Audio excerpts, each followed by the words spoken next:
வணக்கம் ஃப்ரெண்ட்ஸ். இன்னைக்கு என்னோட 45வது நாள் பயணம். வெளிநாட்ல என்னோட 10வது நாள் பயணம். நேத்து பாட் போன்ற இடத்துக்கு போயிட்டு, அருமையான அந்த கோயில பார்த்துட்டு, அங்கருந்து ஒரு 65 கிலோமீட்டர் மே அப்படின்ற ஏரியாக்கு வந்தேன். இது ஒரு நல்ல அனுபவம். சாலை சரியில்ல. போட்டுக்கிட்டு இருக்காங்க. அதனால குண்டும் குழியுமா இருந்தது. சரள கற்களா இருந்தது. அதனால என்னால வேகமா வர முடியல.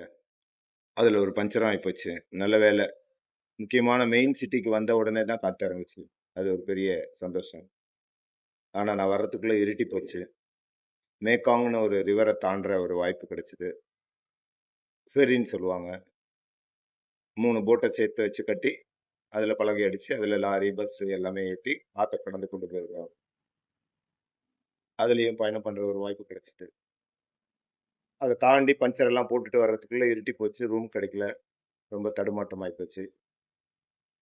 ஆனா, ஆண்டவர் எப்பவும் என் கூட வர்றாரு அப்படின்ற மாதிரி ஒரு ஹோட்டல்ல ஒரு குடும்பம், அப்பா, பையன், மருமக, மனைவி, பேர பிள்ளைங்க எல்லாம் இருக்கிற ஒரு இடத்துல நான் கேட்டதுக்கு, "பக்கத்துல ஹோட்டல் எங்க இருக்கு?" அப்படின்னு கேட்டது.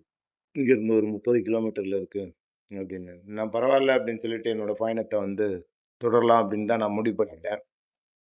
இருந்தாலும் அவங்க கிட்ட கேட்டதுக்கு, "தங்கிக்கலாம்.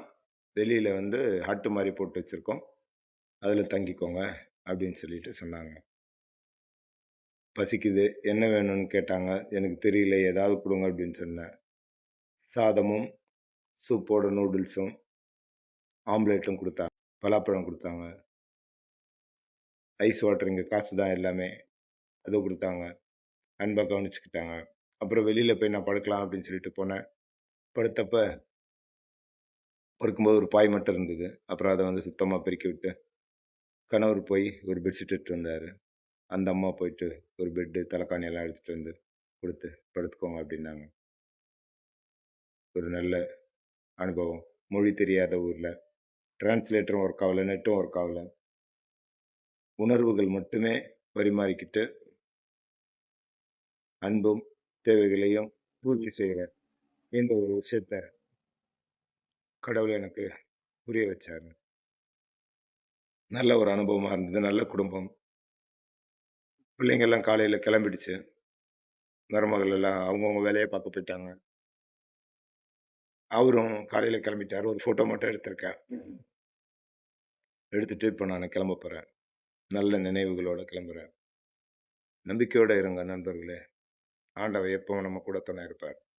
அதுக்கு நேத்து ராத்திரி நிகழ்வும் ஒரு நல்ல ஒரு ஆதாரம்.